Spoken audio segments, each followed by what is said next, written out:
Hi everybody, this is another video in my A to Z terms that caregivers should know. Today we're talking about what does ambulation mean in medical terms. As I talk about all the time, the caregiving and the healthcare system don't speak the same language. The healthcare system, doctors, nurses, other personnel use a lot of words, terms, abbreviations, acronyms that caregivers do not understand. So today we're talking about ambulation. Now, one might wonder why doctors, nurses, and other people don't just use the word walk or move around on foot. Well, that would be too easy, wouldn't it? So stay with me while I define ambulation and why it's important so that your elderly parents can remain independent and live in their own homes without a lot of help from you. I'm also going to share why ambulation and being physically strong is important for anybody of any age who wants to live well as they age. If this is your first time on my channel, I'm Pamela D Wlison. I'm a caregiving expert, advocate, and speaker who has helped adults and caregivers navigate health, financial, legal aspects, including family relationship aspects of caregiving. I've done this for 25 years. You can learn more about me. Visit my website, PamelaDWilson.com, with the links below. You can schedule a one-on-one consultation with me by going to my website, PamelaDWilson.com, click on services and click on elder care consultation and fill out that form. Please do press the button, like this video, follow my channel, comment, even if it's only to say thank you. Your participation helps other people find their way here.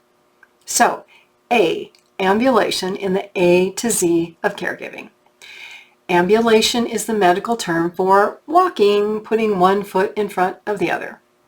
Simply, it means being able to walk from place A to place Z, independently, most of the time, without the need for any type of assisted device like a cane, a walker, or a wheelchair. Now, people can still ambulate with assisted devices, but in a perfect world, you are putting one foot in front of the other independently without having to use anything. That is the best scenario.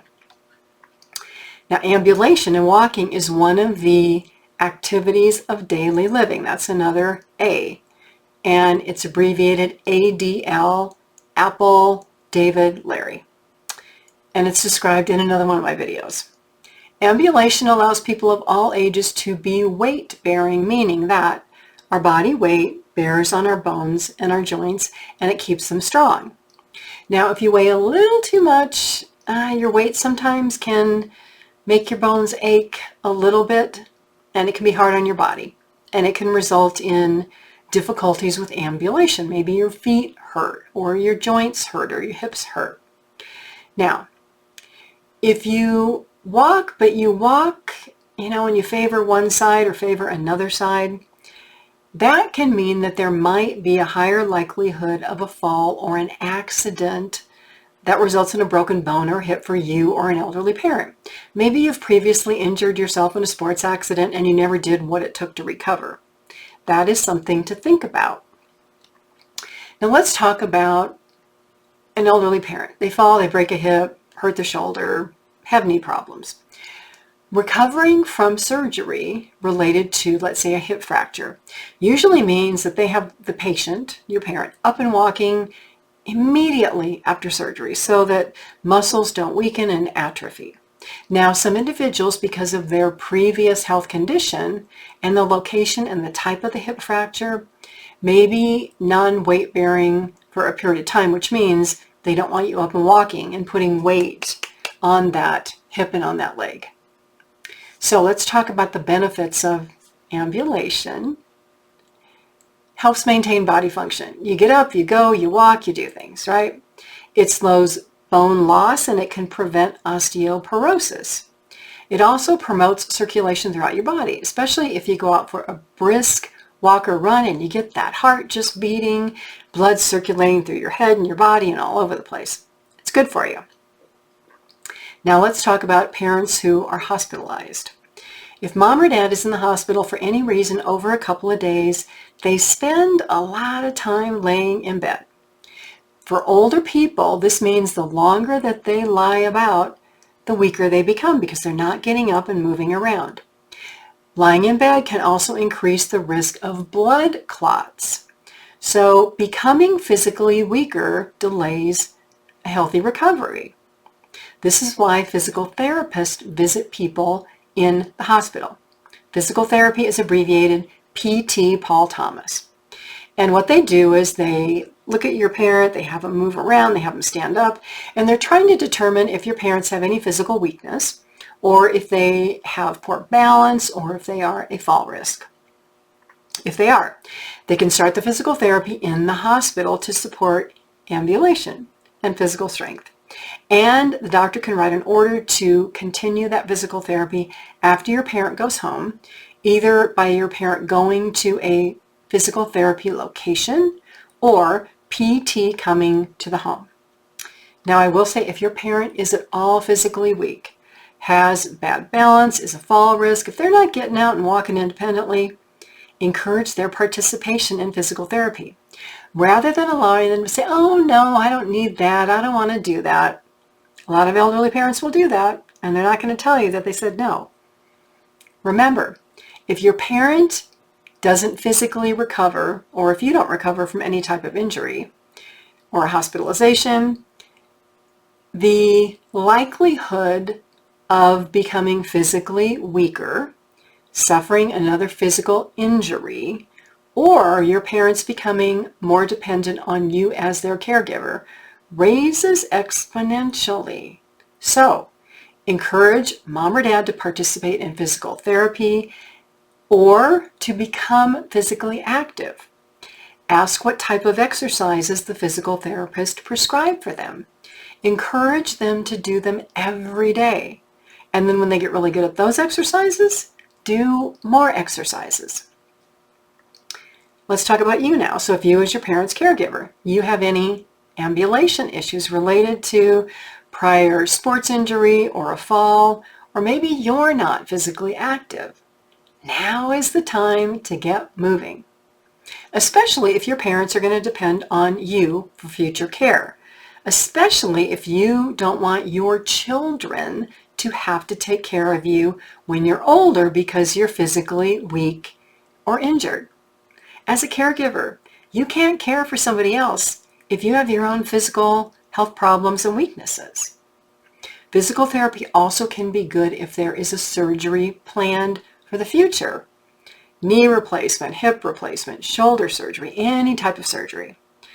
The stronger a body is before surgery, the faster and easier the recovery. That's logical, right?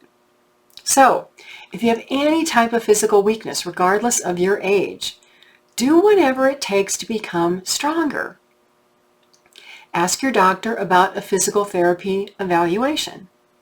Join a gym. Watch videos here on YouTube about exercises to strengthen your muscles and improve your circulation and your cardiovascular health. Look back. How healthy were you 5 years ago, or 10 years ago, or 20 years ago? What were you able to physically do then that you can't physically do today? Can you go out and rake the yard and rake up 20 bags of leaves and carry the bags of leaves to the curb, right? Are you doing less today than you were doing before? Anybody of any age can be physically healthy and strong. It's proven through research. Now, it does take some effort, but if you're up to it, you will be able to do more activities, be more active, or continue to do all those things that you have done throughout your life well into your later years. Things like mountain biking, gravel biking, road biking, hiking, swimming, scuba, snorkeling, golf, tennis, pickleball, any other sport that you can imagine. Being active is a great way to build and maintain social contacts and social networks and make new friends with whom you can participate and plan even more activities. Join a hiking group, join a biking group. There's plenty of groups on Meetup, plenty of groups on social sites on the internet, Facebook, things like that. Ambulation and being and remaining physically strong is truly the path forward for your elderly parents to not need significant care from you as they age. It's also your path, my path, to become physically stronger so that we can do all of the things that we want to do every day and not get injured, right? Not do something and you're injured because you're physically weak. So being physically strong, being active, it's our path so that we can do all the things that we want to do today and all of the things that we dream about in our retirement years, instead of needing care from children or other people in our lives. So start today to build a stronger and healthier and more physically active you. I promise you, your future self down the road in 5 or 10 or 15 or 20 years will thank you. And I thank you for being here. Thank you for watching this video. Please again do click the like button, click the follow button for my channel, comment below, share your story, say thank you. Your participation helps other people find their way here. If you have a caregiving problem in your family, if you're trying to figure out care for aging parents, your health, family relationships, navigating all that, schedule a one-on-one consultation with me. Go to PamelaDWilson.com, click on services, click on elder care consultation, fill out that form, and we can schedule time to talk. Thank you again so much for being here. I will see you all again soon in another video.